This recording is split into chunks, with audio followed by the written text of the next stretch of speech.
Before we add the trim or wainscoting, we need to do the doors.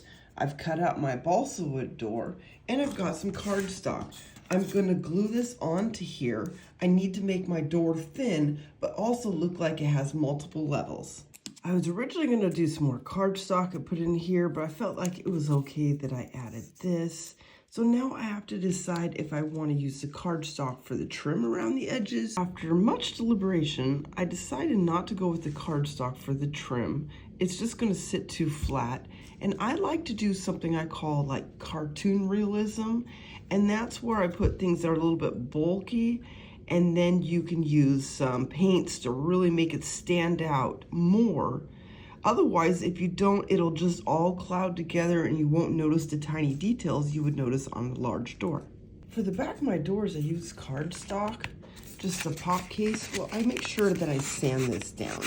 When I'm doing a lot of gluing, I'll keep my glue upside down in a cup. I also like to keep my container more than halfway full. That way the glue is ready to go as I want it. I don't have to sit there and shake it and press it. And really, this is a couple years of glue. It barely even leaks out, so nothing to worry about there. And I like to keep a block around sandpaper for doing long, straight areas. This is also a #1 tool, nail file, that really can get in there, will round out that trim, and then keep a little bit of scrap around for, odds and ends, other places you can't get to.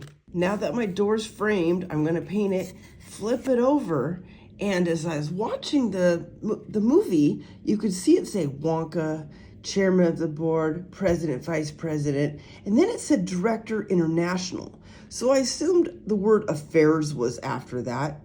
And then I didn't know what said on the bottom, but I decided I would put eccentric chocolatier and confectioner. And the other door, I'm gonna put my name and a signature on it, and then we'll start working on the double doors that take you to the glass elevator. So stay tuned.